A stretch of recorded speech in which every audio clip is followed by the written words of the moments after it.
4 paddle tips to recover quicker after every shot. Most players hit a shot and then they freeze, or even worse, they admire their shot while their opponent is sending the ball back past them. If you've ever felt you're always late after hitting, this video is for you, because today I'm giving you 4 powerful fitness tips so you can always recover faster after every shot, so you're always in the right place at the right time.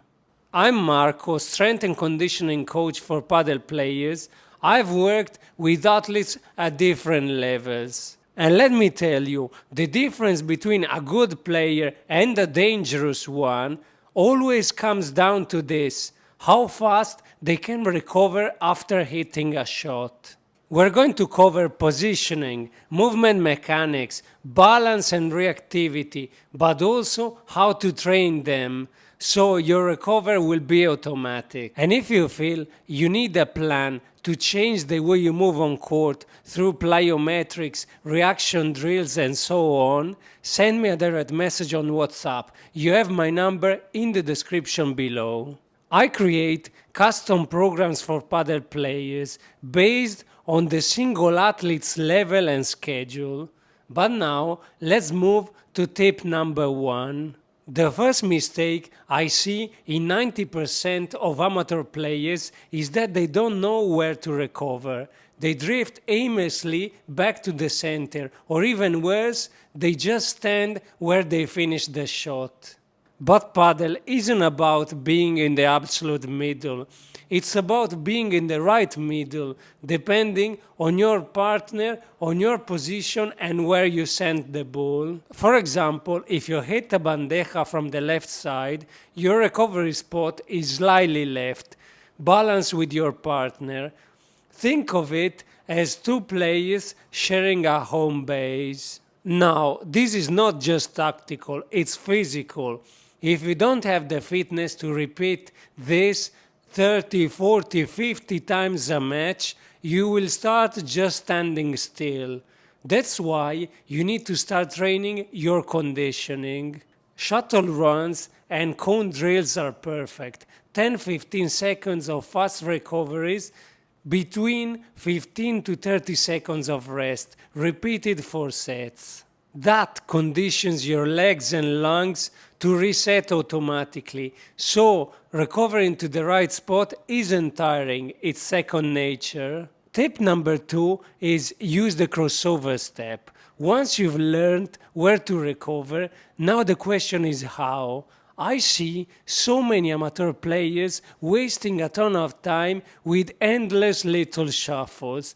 The truth is, your secret weapon is the crossover step. After you hit, push explosively off the outside leg, cross one foot over the other to cover ground quickly, and then switch back to adjustment steps once you're nearly in position. Watch the pros, they almost never shuffle the whole way across the court. They use the crossover step because it's faster and more efficient. But to do this well, you need strength in the hips, in the adductors, in the core. That's where gym work comes in. Lateral lunges, bend-resisted sidewalks, step-ups, they build the exact muscles that you need for a powerful crossover step. Add lateral bounds and resisted crossover steps to build the explosiveness that you need on the court. Tip number 3 is stay low and balanced. Here's something most players don't realize. Recovery isn't just about speed, it's about stability. If you sprint back tall and stiff, you will arrive late and off balance. The best players recover low and balanced, almost like boxers between punches.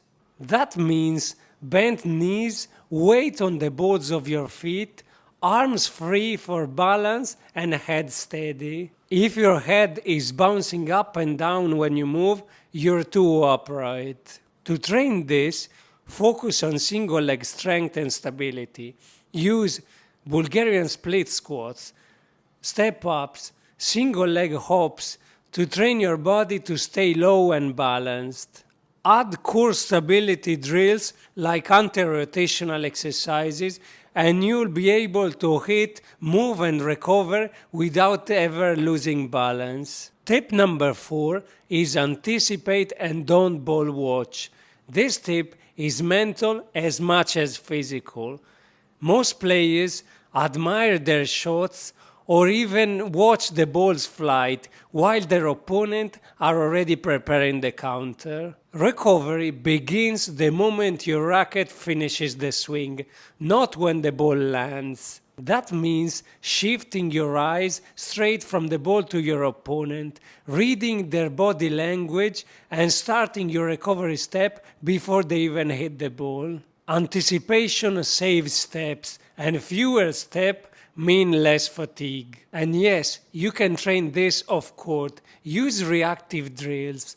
Your partner drops a ball and you sprint there. Or even light to sound reaction apps are great. These sharpen your nervous system, so you don't just move fast, you move early. That's the ultimate recovery skill. So there you have it, 4 fitness tips so you can recover quicker after every shot. Number 1, recover to the right spot. Use conditioning. Number 2, use the crossover step, built with lateral strength and power. Number 3, stay low and balanced through single leg strength and core work. Number 4, anticipate and react faster with reaction drills. Master these and you'll start feeling like you're everywhere on the court.